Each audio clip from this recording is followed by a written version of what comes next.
네, 오늘 기다림이 능력이다라고 하는 제목으로 말씀 전합니다. 지난 시간에 내 증인이 되리라라고 하는 제목의 말씀으로 이제 사도행전 강해를 시작했습니다. 여러분, 신자의 다른 이름으로 가장 적합한 이름이 무엇일까요? 그것은 바로 증인이라고 하는 말일 것입니다. 이번에 사도행전을 배우면서 예수님의 증인으로 살고자 하는 마음이 저와 여러분들 마음 가운데 간절해지기를 소망합니다. 예수님이 부활하신 지 40일 만에 하늘로 올라가셨습니다. 제자들이 이 너무나 놀랍고 영광스러운 그 승천 장면을 목격하고 그들이 이제 예루살렘으로 돌아옵니다. 그들의 예루살렘 귀환은 또 다른 중요한 사건의 서막을 여는 것이었습니다. 그것은 우리가 잘 알듯이 사도행전 2장에서 일어날 오순절 성령 강림의 사건입니다. 왜 이 사건이 중요하냐 하면 이날을 분기점으로 해서 그동안 숨어서 기도하던 제자들이 거리로 쏟아져 나가게 된 것입니다. 그동안 담대히 전하지 못하던 그 복음을 그들이 거리에 나가서 담대히 전하기 시작했기 때문입니다. 그들이 변화되었습니다. 예전에는 예수님을 부인하고 도망갔던 그들이었는데 이제는 죽기를 각오하고 예수를 전하는 그러한 사람들이 되었다라고 하는 것입니다. 실제로 예수님의 제자들 중에 사도 요한을 제외하고는 모두 다 순교했던 그러한 사람들 아니겠습니까? 이와 같이 제자들이 엄청난 믿음의 사람으로 변화되게 된 사건이 바로 이제 열흘 뒤에 일어날 오순절 성령 강림 사건이었다라고 하는 것입니다. 그러나 이것은요, 성경을 이미 잘 알고 있는 우리들의 입장에서는 그 열흘을 기다리기가 쉬웠을 것입니다. 하지만 이제 제자들은 그들의 삶의 근거지인 갈릴리로 가지 않고 예루살렘에서 성령의 강림을 기다린다라고 하는 것이 결코 쉬운 일이 아니었다라고 하는 것입니다. 천사가 11절에서 이야기하지 않습니까? 갈릴리 사람들아 어찌하여 하늘만 바라보고 있느냐. 그 자리에 모였던 대부분의 사람들의 그 백그라운드가 특별히 이 11 제자들의 그 삶의 터전은 예루살렘이 아니라 갈릴리였다라고 하는 것입니다. 그들이 갈릴리로 돌아가야 하는데 언제 임할지 모르는 그 성령을 기다리며 그들이 지금 예루살렘으로 돌아가는 것입니다. 그들이 예루살렘에 돌아가서 어느 한 가정에 들어가서 유합니다. 그곳에 있었던 사람을 우리가 아까 읽었던 본문에서는 약 120명 정도라고 말하지 않습니까? 120여 명이 다락방에서 지낸다라고 하는 것, 물론 우리 개념에 그 천장이 낮고 조그만 다락방은 아니었겠습니다만 120여 명이 한 공간에서 지낸다라고 하는 것은 오늘날에도 그렇게 쉬운 일은 아닐 것입니다. 많이 불편했을 것입니다. 어떤 사람은 뛰쳐나가고 싶었을 것이고요. 내가 지금 왜 여기에 지금 와 있나 하는 그러한 생각이 들 수도 있었을 것입니다. 지금 이 시간이 무의미하고 낭비가 된다라고 생각하는 사람도 있었을 것입니다. 이 말씀을 보면서 개척교회도 그렇지 않나 하는 생각을 해봅니다. 우리가 섬겼던 그 모교회는 큰 교회였습니다. 그런데 그 큰 교회에서 나왔습니다. 큰 교회는 이런저런 활동들이 많습니다. 때로는 그 활동 때문에 피곤하기도 하지만 즐거움도 있었던 것이 사실입니다. 그런데 개척교회는 이런저런 활동할 게 별로 없습니다. 큰 교회는 주일 출석 몇 명 나왔나 내가 굳이 신경 쓰지 않아도 됩니다. 그런데 개척교회를 나와보니까 한 명 빠지는 것이 숫자에 부담이 가기 때문에 늘 신경이 쓰여지는 것이 사실 아니겠습니까? 한 명이라도 안 보이면 부담스럽습니다. 혹시 왜 안 나왔을까? 그런 쓸데없는 걱정해야 되는 것이 바로 이 개척교회라고 하는 것입니다. 그렇다고 모교회 목사님처럼 늘 감동 어린 설교로 우리들의 그 마음을 적셔주는 그러한 설교가 나오지 않는 것이라고 얘기하기에는 제가 조금 힘듭니다만 그래도 감동이 있죠? 예. 네. 아멘이 있어서 제가 계속 설교를 할 수 있습니다. 가끔 설교를 하면서 이건 설교를 해놓고 나면 이거 논리적으로 조금 맞지 않았는데 좀 비약이 있었는데 그런 후회가 저에게도 들 때가 있는 걸 보면 여러분들에게 정말 이 큰 교회를 섬기다가 작은 교회로 왔다라고 하는 것이 큰 도전이구나, 큰 어려움이구나, 불편함이 있겠구나 라고 하는 생각을 할 수밖에 없습니다. 여러분들 속에 정말 우리에게 광고가 날마다 나가지 않습니까? 한 영혼 전도합시다, 성경 읽읍시다, 그렇게 광고합니다. 그동안 대중 속에 숨어 있을 수 있었는데 이곳에서 함께 지낸다라고 하는 것이 사실은 불편하다라고 하는 것이죠. 그런데 이 기다림의 시간, 정말 이 기다림의 시간이 과연 불편함만 있을까? 오늘 말씀을 통해서 다시 한번 우리에게 주는 메시지가 어떤 것인가 한번 보려고 하는 것입니다. 사도행전 1장 8절에 예수님께서 제자들에게 말씀하십니다.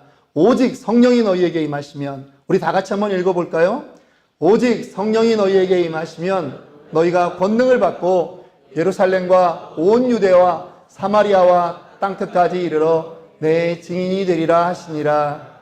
네, 지금 제자들은요, 이 말씀 하나 붙잡고 이제 갈릴리로 가는 발걸음을 돌려서 이들이 예루살렘으로 돌아왔습니다. 약 1km 정도를 걸어서 그들이 머문 그 집은 그 당시에 마가복음을 썼던 마가 요한이라고 하는 그 요한의 어머님, 그 사람의 집이라고 학자들이 동일하게 인정하고 있습니다. 당시 1세기 예루살렘의 그 건축 형태 안에서 이러한 다락방이라고 표현된 곳들은요, 많은 사람들이 모여서 연회를 즐길 수 있는 그러한 곳이었다라고 합니다. 성경은 이곳에 모여 있는 사람들을 기록하고 있습니다. 네 부류의 사람들이 모여 있습니다. 첫째는 가룟 유다만을 제외한 예수님의 11명의 제자들입니다. 그들은 예전에 도망갔던 제자들이었는데요, 이제 예수님의 부활을 보면서 그리고 이 승천을 모두 동참했던, 그리고 이제 이 자리에 참여한 그러한 11명의 제자들입니다. 두 번째 부류는 여인들이라고 그렇게 기록합니다. 아마도 초대교회에 가장 많은 숫자였을 것입니다. 초대교회에서 여성들의 역할은 정말로 지대했습니다. 어떤 분들은 자신의 집을 오픈해서 초대교회가 형성되게 했었고요. 또 어떤 사람은 사도 바울과 함께 동역자의 인생을 살았던 여인들도 있었습니다. 증인이 되는 자리에 남자냐 여자냐라고 하는 것은 큰 의미가 없는 것입니다. 세 번째입니다. 세 번째로 분류되는 사람들은 예수님의 어머니 마리아와 예수님의 동생들인 것입니다. 특별히 이 예수님의 동생들이 거론되는 것은 참 중요한 의미가 있습니다. 그들이 종전까지는 예수님과 형동생하고 지냈다라고 하는 것이죠. 어려서부터 그렇게 자라났던 것입니다. 그런데 어느 날부터 예수님이 내가 하나님의 아들이다 라고 그렇게 말을 하실 뿐만 아니라 이적도 행하고 다니는 것입니다.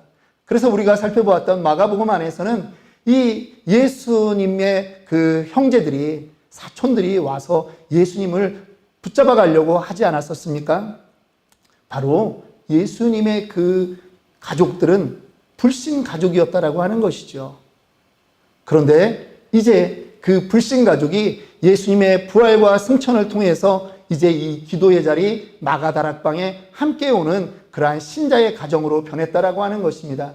혹시 여러분들 가정 가운데 정말 불신 가정들이 있습니까? 아직도 남몰래 흘리는 믿지 않는 가정을 위한 그러한 기도의 제목이 있는 가정이 있습니까? 여러분 힘을 내시기 바랍니다. 인내하기 바랍니다. 예수님의 가정도 불신 가정이었습니다. 그런데 어느 순간 정말 그 가정이 전부 다 예수를 믿고 오히려 전도자로 살아가는 그러한 가정으로 변할 줄 믿습니다. 마지막 네 번째 부류의 사람들은 성경에는 기록하지 않았지만 우리가 능히 추측하건대 익명의 그러한 남성들로 구성된 집단이다라고 하는 것입니다. 초대교회의 역사를 보면요, 무명의 사람들의 헌신에 의해서 초대교회가 성장해 갔던 것을 봅니다. 이름 없이 빚도 없이 섬기는 자리에 있었던 바로 그 사람들 말입니다. 오늘 그 방에 모인 120명의 성도들, 그들의 이름이 성경에 일일이 기록되어 있지는 않습니다. 그러나 분명한 것은 바로 그들은 증인이었다라고 하는 것이죠. 그리고 그들은 바로 이 기다림의 시간, 어떻게 보면 불편할 수 있고 지루할 수 있는 이 시간을 인내하며 갔던 그러한 성도들이었다라고 하는 것입니다. 그들의 모습을 세 가지로 한 번 더 살펴보려고 합니다. 이 증인들은요, 첫 번째로 기도하는 사람들이었습니다. 기도는 예수님의 증인들에게 가장 필수적인 요소인 것입니다. 14절은 기도의 두 가지 중요한 자세를 말하고 있습니다. 여자들과 예수의 어머니 마리아와 예수의 아우들과 더불어 마음을 같이하여 오로지 기도에 힘쓰더라. 오늘 이 본문을 보면서 칼빈은 이렇게 말합니다. 이방에 모인 사람들은 우리에게 기도의 본질을 말해주는 사람들이다 라고 말입니다. 그 본질 하나, 그것은 무엇입니까? 더불어 마음을 같이하여 기도했다라고 하는 것입니다. 기도의 연합성을 말합니다. 특별히 이 사도행전을 기록했던 누가는요, 이 더불어라고 하는 단어를 아주 즐겨 사용했습니다. 신약 성경에 더불어라고 하는 말이 11번 나옵니다. 그런데 무려 10번이 이 사도행전에서 나오고요. 단 한 번만 바울 서신인 로마서에서 나오는 것입니다. 특별히 누가는 기도라고 하는 말을 이 사도행전에서 무려 33번 기록하고 있는데 그 33번의 그 기도의 모습들을 증언하면서 그가 늘 썼던 말, 바로 더불어라고 하는 말입니다. 함께 했다라고 하는 것이죠. 인도 선교사 스탠리 존스는요, 가장 중요한 기도의 비밀과 기술은 바로 한 마음으로 기도한다라고 하는 것을 우리에게 알려주고 있습니다. 우리도 이처럼 더불어 한 마음으로 기도하는 것을 사모하는 치노밸리 아름다운 교회 성도들이 되기를 바랍니다. 기도의 본질 두 번째는 무엇일까요? 그것은 바로 전혀 기도에 힘쓰는 것입니다. 끈질기게 기도한다라고 하는 것입니다. 약속하신 성령님이 오시기를 위해서 그들은 끈질기게 기도했습니다. 우리도 기도하며 간구하는 일들이 있습니다. 기도하는 사람에게 필요한 것은 바로 믿고 간구한 것은 받은 줄로 믿는 그 기도의 확신인 줄 압니다. 여러분들 지금 한 마음으로 끈질기게 기도하는 그 기도의 제목이 있습니까? 믿고 기도한 그 제목들이 받은 줄로 믿으시기를 바랍니다. 여기서 나타나는 힘쓰니라라고 하는 그 말은요, 자신을 묶다라고 하는 뜻이 있습니다. 어딘가에 굳게 묶여 있다라고 하는 것이죠. 한번 질문해 보겠습니다. 여러분들은 어디에 묶여 있습니까? 저는 여러분들이 기도의 자리에 묶여 있기를 축원합니다. 우리 요한복음 21장 18절에 보면 예수님께서 이 베드로의 삶을 예언한 말씀이 있습니다. 함께 읽을까요? 내가 진실로 진실로 내게 이르노니 네가 젊어서는 스스로 띠띠고 원하는 곳으로 다녔거니와 늙어서는 네 팔을 벌리리니 남이 네게 띠띠우고 원하지 아니하는 곳으로 데려가리라. 베드로의 과거를 우리는 잘 압니다. 즉흥적인 사람이었습니다. 업다운이 심했던 사람입니다. 부활하신 주님을 보고도 물고기 잡으러 갔던 사람이죠. 그러나 성령 충만 이후에 그는 완전히 변화되어 복음을 위해서 고난받기를 두려워하지 않는 사람으로 변했습니다. 옥에 갇혀서 매질을 당하는 것도 당해봤고요. 전승에 의하면 그는 로마에서 거꾸로 십자가에 달려 죽었다고 하지 않습니까? 그의 이전의 삶과는 완전히 다른 그러한 삶에 묶여서, 그렇게 복음에 묶여서 살았던 인생으로 변화되었습니다. 여러분들은 어떻습니까? 예전에는 자신이 원하는 곳, 마음이 가는 곳으로 그곳에 묶여 있지 않았습니까? 그렇다면 이제 한 번 사는 인생인데 복음에 묶여서 복음의 증인으로 살아가 보시지 않겠습니까? 기도에 대한 오해들이 있습니다. 기도를 마치 하나님으로부터 무엇인가를 얻어내기 위해서 비벼대는 마술램프로 생각한다라고 하는 것입니다. 기도를 많이 해서 능력을 받아야 한다고도 말합니다. 물론 다 잘못되었다라고 말하는 것은 아닙니다. 하지만 기도를 통해서 받아야 하는 진정한 능력은 내가 원하는 길을 가는 것이 아닙니다. 기도로 하나님을 내가 이끌고 가는 것이 아니라 내가 하나님에게 이끌림을 받는 것이 바로 기도의 능력인 줄 믿으시기 바랍니다. 기도는 하나님이 쓰실 수 있도록 나를 내어드리는 것이 바로 올바른 기도라고 하는 것입니다. 주님께 붙들리기를 작정하고 그렇게 기도했던 사람, 그들이 그 자리에 120명 있었습니다. 그들 대부분은 순교자의 인생을 살았습니다. 어떻게 그렇게 연약한 사람들에게 순교까지 할 수 있는 그러한 힘이 났을까요? 바로 기도의 힘인 줄 믿습니다. 두 번째, 이 증인들은 바로 말씀의 사람들이었습니다. 그들은 기도에 힘쓸 뿐만 아니라 말씀에 민감했던 사람들이었습니다. 기도하고 있는 그들 사이에 이제 베드로가 일어났습니다. 그리고 베드로가 그들에게 연설을 합니다. 그런데 그 연설이 첫째 날인지 둘째 날인지 아니면 오순절 바로 전날인지 우리는 알지 못하지만 지금 분명한 것은 베드로가 말씀의 근거에서 지금 이야기하고 있더라라고 하는 것이죠. 예전의 베드로와 달라진 모습이죠. 시편 69편 25절 그들의 거처가 황폐하게 하시며 그들의 장막에 사는 자가 없게 하소서. 시편 109편 8절입니다. 그의 연수를 짧게 하시며 그의 직분을 타인이 빼앗게 하소서. 지금 이 구절을 가지고 베드로는 말씀의 근거에서 예전에 사도였던 그 가룟 유다가 바로 이 구절처럼 지금 타락하였고 예수를 파는 존재가 되었다라고 얘기할 뿐만 아니라 이제 그의 자리를, 그의 직분을 타인이 취하게 해야 될 것이다 라고 하는 것을 지금 말하고 있는 것입니다. 중요한 것은 그들에게 새로운 일을 할 때 말씀의 근거가 있었다라고 하는 것입니다. 베드로는 말씀의 근거에서 사람을 세우는 지금 그렇게 달라진 인생을 살고 있는 것입니다. 여러분, 신앙생활을 하다가요, 주의해야 되는 것이 있습니다.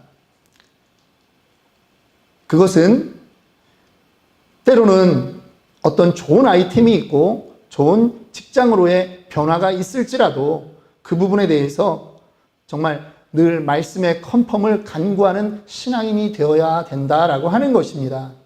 이것은 비단 신자들 뿐만 아니라 목사들 역시도 마찬가지입니다. 목사들도 기도 중에 받은 감동, 그것이 있더라도 그 감동에 하나님이 컨펌해 주시기를 기다리는 그러한 기도가 필요하다라고 하는 것입니다.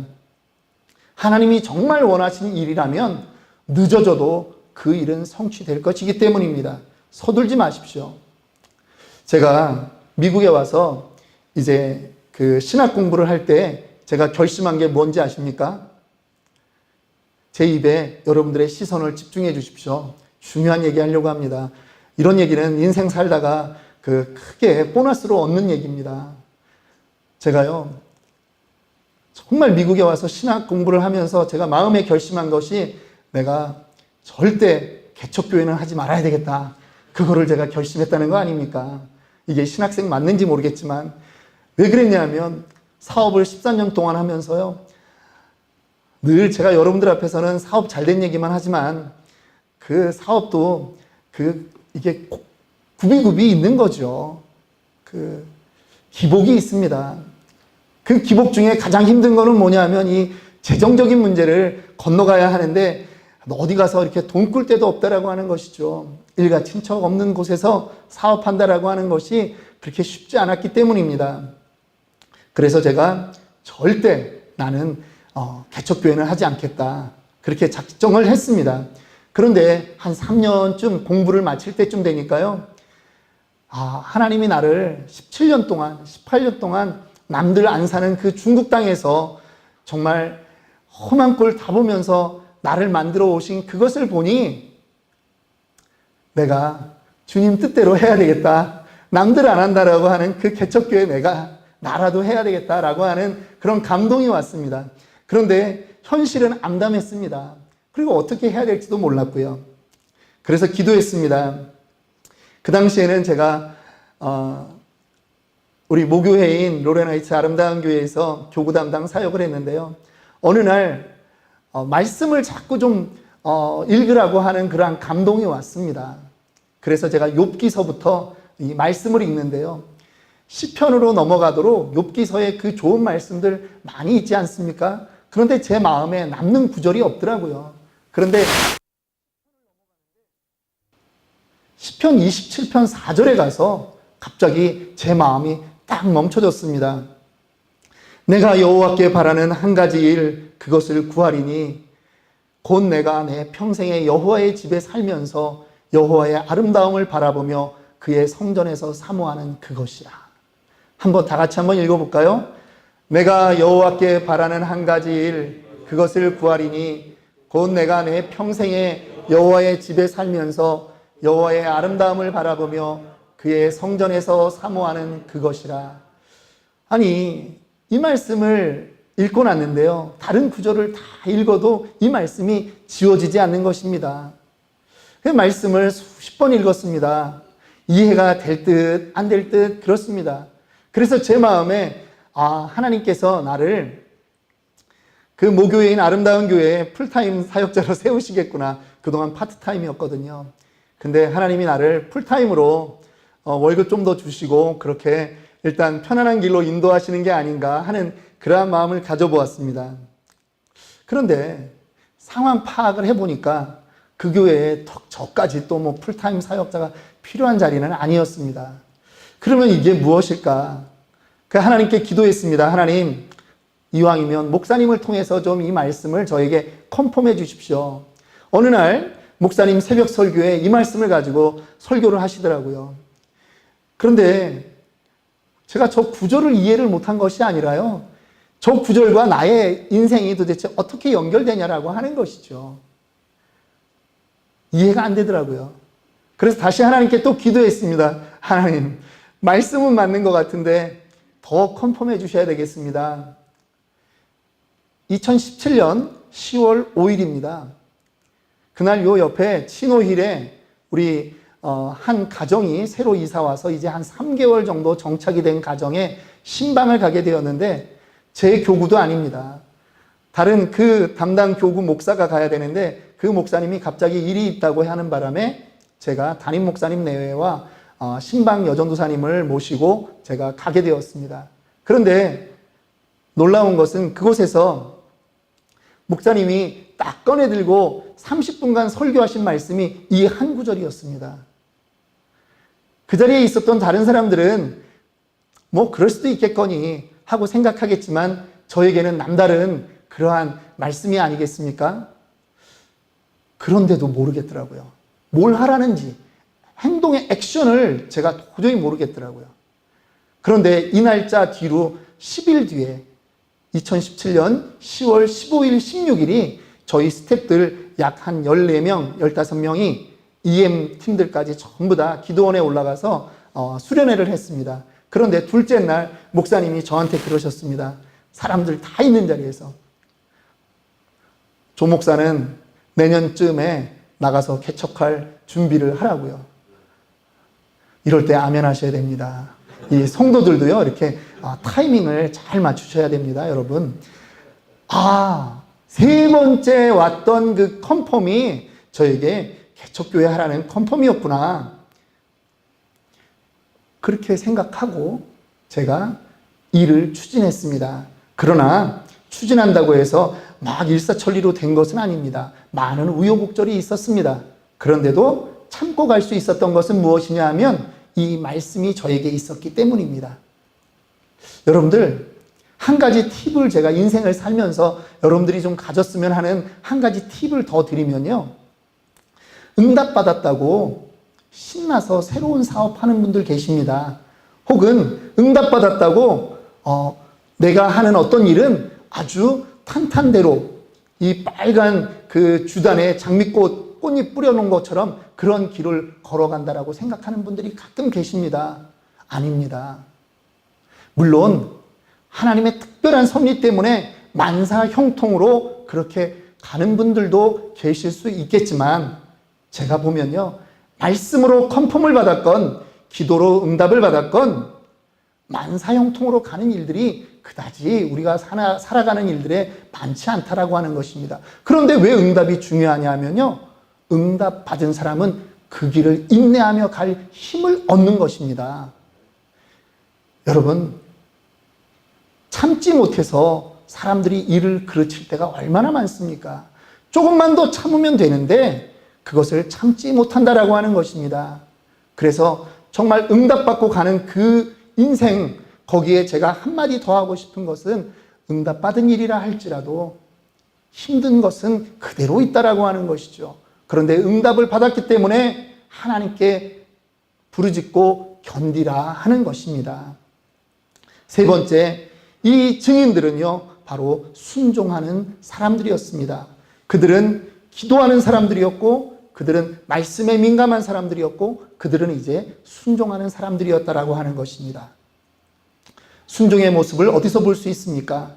지금 이 가룟 유다 대신 한 제자를 선택해야 되는 것입니다. 그런데 이제 베드로가 그들에게 기준을 제시합니다.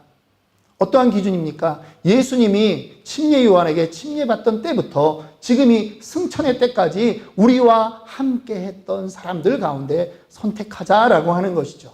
그들 가운데 두 명이 있었습니다. 23절입니다. 그들이 두 사람을 내세우니 하나는 바사바라고도 하고 별명은 유수도라고 하는 요셉이요, 하나는 마띠아라. 여러분 보시기에 이 요셉과 마띠아, 이 두 사람들 중에요, 어떤 사람이 예수님의 그 제자들, 그 초대교회의 그 공동체 안에 더 유력했던 사람일까요? 요셉입니다. 성경에서는 그 이름 순서도 사실 중요하거든요. 이 요셉이 그들에게 더 유력한 사람들이었습니다. 그래서 그의 이름은 세 개나 지금 성경이 기록하지 않습니까? 아마도 제가 볼 때는 누가의 마음에는 이 요셉이 될 것 같다라고 하는 생각을 했던 것 같아요. 그래서 바사바라고도 하고 별명은 유수도였던 그 요셉, 그 사람을 이렇게 특별히 기록했던 것입니다. 반면 마띠아라고 하는 것은요, 이 사람은 어떤 설명도 없습니다. 성경에 유일하게 여기에 한번 나온다라고 하는 것이죠. 사람을 뽑고 세우는 일은 교회뿐만 아니라 세상에서도 아주 중요한 일입니다. 그래서 우리가 잘 아는 어떤 대통령은 늘 했던 말이 있습니다. 인사가 만사다. 예수님도 이 제자들을 뽑으실 때요, 예수님도 철야기도 하고 제자들을 뽑으셨던 거 아십니까? 누가복음 6장 12절 13절입니다. 이때 예수께서 기도하시러 산으로 가사 밤이 새도록 하나님께 기도하시고 밝음에 그 제자들을 부르사 그 중에서 12를 택하여 사도라 칭하셨으니. 예, 예수님도 사도를 세우는 그 일은 정말 심각하게 고민하셨던 것입니다. 그런데 특별히 이 사람을 세우는 일 가운데서 이 초대교회 증인들에게 돋보이는 한 가지 일이 있습니다. 그것은 무엇이냐 하면 그것은 그들이 제비 뽑아서 선출했다라고 하는 것이죠. 제비를 뽑는다라고 하는 것은 그 모든 주권을 하나님에게 돌린다, 하나님을 인정한다라고 하는 행동인 것입니다. 잠언서 16장 33절은 이렇게 말씀하고 있습니다. 제비는 사람이 뽑으나 모든 일을 작정하기는 여호와께 있느니라. 믿으십니까? 예. 저는 여러분들이 자신의 삶의 그 중요한 문제마다 말씀의 확정과 또 하나님의 주권의 그 증거가 있기를 바랍니다. 제비 뽑은 결과는요, 명망있던 요셉이 아니라 생각 밖으로 이 마띠아가 선택되었습니다. 모처럼 지금 이 초대교회가 쓰려고 하는 이 가장 분위기 좋은 이 공동체에 찬물을 끼얹은 것 같은 그러한 일이었을 수도 있다라고 하는 것입니다. 그런데 그곳에 참석했던 모든 사람들이 그 선택에 동의했습니다. 그리고 그들이 순종했다라고 하는 것이죠. 그들이 이 마띠아를 마지막 12번째 사도로 그렇게 세우는 것에 동의했다라고 하는 것입니다. 그들의 순종, 특별히 그 순종한 사람들 가운데는 누가 있습니까? 이 유수도라고 하는 요셉 역시 그 하나님의 선택하심과 하나님의 그 결정에 순종했다라고 하는 것입니다. 오늘날의 교회들 가운데 목사님들이 가장 힘들어하는 것이 장로 세우는 것입니다. 어떤 사람은 제가 예전에 한국에서 섬기던 교회에도 그런 일이 있었습니다. 안수 집사를 세우는데 한 분이 선택을 못 받았습니다. 그 다음 날로 교회를 나가버리시더라고요. 근데 그분만 나간 것이 아니라 그분 일가 친척들이 다 나가버렸습니다. 여러분, 사람 세우는 거 정말 어렵습니다. 그렇기 때문에 오늘 이 순종이라고 하는 것이 더 빛나는 것 아니겠습니까? 우리나라에도 아주 이 순종에 좋은 모델이 있습니다. 100년 전의 일들입니다. 1900년대에 조선 땅 그 김제에 있었던 일입니다. 당시 그곳은 교통의 요지였고요. 사금 광산이 발견되는 바람에 그곳에 사람들로 북적였던 곳입니다. 그 김제 용화마을이라고 하는 곳에 가장 큰 부자가 있었는데 그 사람의 이름은 조덕삼이었습니다. 그 집에 청년 말을 키우는 그 말 관리하는 노비가 있었습니다. 머슴이었습니다. 그 사람의 이름이 이자익입니다.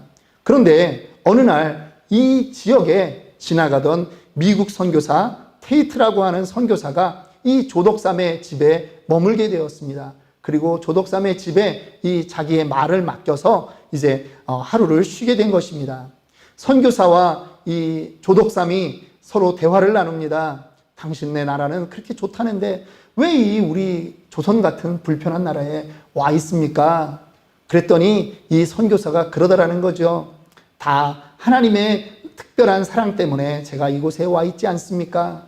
그렇게 대화를 나누다가 이 조덕삼이 감동을 했습니다. 그래서 그날부로 예수를 믿기로 작정을 하고 그에게 세례를 받았습니다. 그리고 자기네 집 사랑채를 내주어서 그곳에서 1905년 금산교회가 시작되도록 했다라고 하는 것입니다. 이 금산교회는 그 조덕삼 그 동네의 가장 부자였던 사람의 그 가정 사랑방에서 시작이 되었습니다. 그런데 이 동네가 이제 부흥하게 되었습니다. 이 교회가 부흥했습니다. 2년이 지나서 1907년 그 교회도 장로를 뽑는 시간이 되었습니다. 그런데 그 전에 이 청년 머슴 이자익이 정말 조덕삼 보기에 너무나 총명했던 사람인 거죠. 그래서 자기 아들과 함께 공부를 시켰고 예수를 함께 믿을 수 있도록 그렇게 머슴에게 허락을 했던 것입니다. 그리고 이제 1907년이 되었습니다. 사람들이 장로를 뽑는데 큰일이 났습니다. 그 조덕삼이가 뽑힐 줄 알았는데 조덕삼이 뽑힌 게 아니라 그 젊은 머슴 이자익이 뽑힌 것입니다. 정말 좋은 일임에도 불구하고 모든 사람이 긴장할 수밖에 없었던 그러한 타이밍이었죠. 그때 이 조덕삼이라고 하는 분이 일어나서 말합니다. 우리 금산교회 성도님들은 참으로 훌륭한 일을 해냈습니다. 저희 집에서 일하는 이 이자익은 저보다 더 신앙의 열의가 높은 사람입니다. 여러분들의 선택이 정말 옳은 선택이었습니다. 라고 그 한마디를 했던 것입니다. 이제 그 교회가 이 이자익이라고 하는 그 젊은 머슴을 장로로 받아들였다라고 하는 것이죠. 그리고 이제 이 조덕삼은 그 젊은 장로를 평양신학교로 보내서 목사가 되게 하고 나중에는 이 금산교회 제2대 목회자로 그렇게 모셔오게 되는 것입니다. 여러분, 100년 전 이야기입니다마는 신분에 그러한 굴레가 있었던 그 상황이었지만 한 사람의 그 철저한 순종이 한 개교회를 부흥시켰을 뿐만 아니라 이제 100년이 넘도록 우리 대한민국의 교회 가운데 아름다운 미담으로 그렇게 남아있는 것입니다. 이제 말씀을 마칩니다.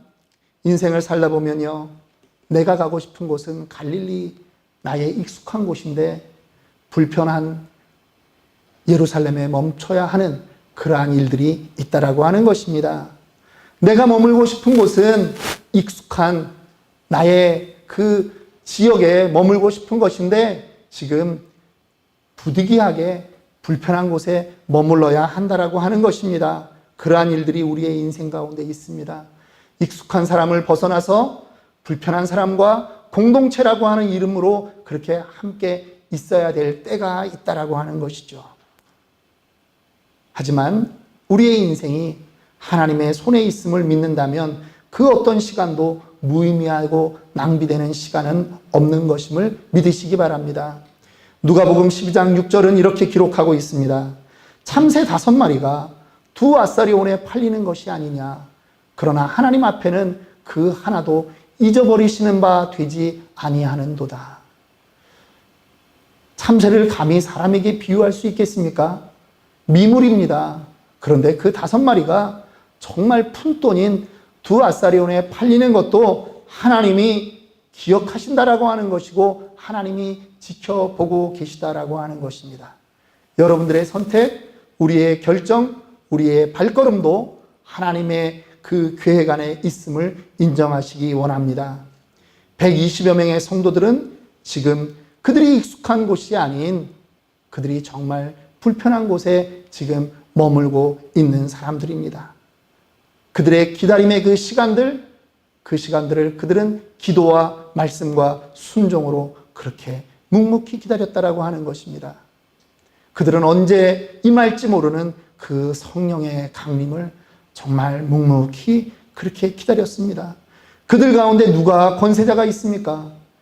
그 120여 명 성도들 가운데 누가 능력자가 있냐 말입니다.